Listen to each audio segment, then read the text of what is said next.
Hi. Lies we learn as children. There's actually quite a few of them. For my 50th birthday, I got myself Everything We Needed to Learn in Life we learned in kindergarten. I read it before, but I thought it was a good reminder. It does have some pretty strong religious connotations, but one of the lies we learn is throwing the baby out with the bathwater, and we need to stop doing that. The truth is the truth, no matter who says it, and a lie is still a lie, no matter where it comes from. We're taught to just believe what we're told and believe what we are told by whom. We're also taught to dismiss things because of who said them as well.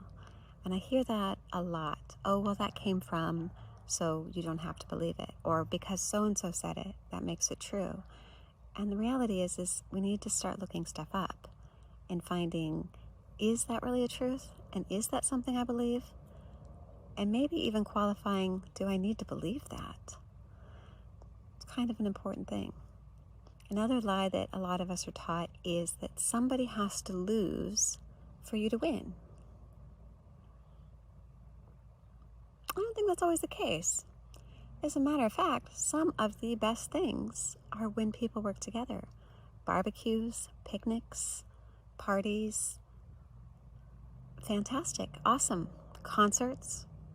People are working together for a win-win-win situation all the way around.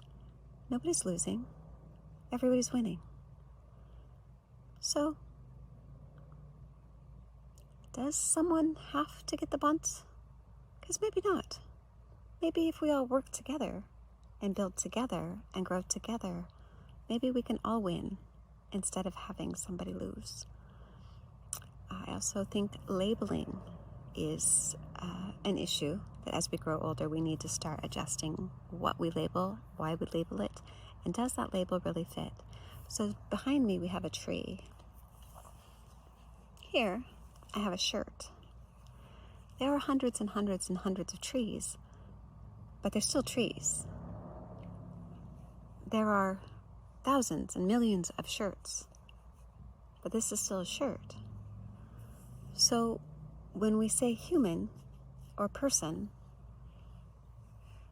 do we mean they're only a person if they only have two legs? Because people with one leg could still be a person. Are they only a person if they can see? Because I think if somebody's blind, they're still a person. Is someone a person if they're tan?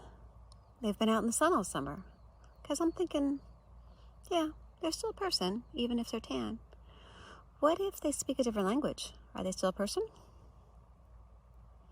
What if they're poor? Are they a person? What if they have medical concerns and medical issues or mental health issues? Do they stop being a person? So the tree is just one of many trees. This shirt is just one of many shirts. It's still a shirt, not still a tree. If someone is poor with different skin color that speaks a different language, they're still a person. We need to start treating them that way. So that's a lie that we're often taught as children, that so-and-so is blank. It doesn't stop them from being a human.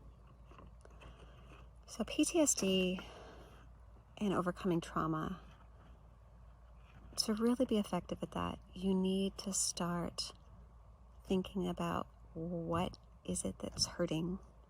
And a lot of the stuff that hurts is that we couldn't measure up and we didn't do things the right way and that we are somehow at fault for some of the traumas that we experienced. I'm trying to think of a couple that aren't so offensive, but let's just go offensive. Rape. 1 in 3 women are raped in America. If you get into some of the other third world countries, you're looking at 1 in 2, so every other woman. So the more a woman has to cover herself so that she's not exposing any skin and she's not wearing makeup and she's not doing anything inappropriate, the higher her rape rates go up. There's a higher chance of being raped if you know your place and keep your mouth shut and just obey and do what you're told than if you wear a mini skirt out of a bar at night. So the fact that it's a woman's fault that she's getting raped is a lie. It doesn't matter who says it. Instead of women needing to protect themselves, men need to learn to not rape. So let's clarify that. There's a lot of those things. When I was growing up, a lot of the emotional trauma was that girls don't. Ladies don't chew gum, ladies don't pump gas, and ladies don't wear watches because they should always have a man around to tell them the time. So that's a pretty bad lie, and it was repeated over and over again. Ladies don't. Ladies don't. Well, girls, well, that's different. He's a boy. Just recently, I had a conversation. I'm still building PTSD.online, and I asked a guy, someone that I trust, that I'm not sure what issues I should put in the male section because I have never had those issues. And he said, being rejected. It was like the first thing that came out of his mouth. And I went, I think that's a human issue. And he's like, oh, no. It's much different for men. And I said,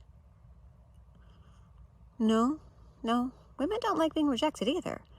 And he said, well, but, and I said, is it that we don't have a problem with rejection, or is it that we're used to it because we're told from childhood that it's acceptable and that we shouldn't have gotten our hopes up and we shouldn't have been expecting?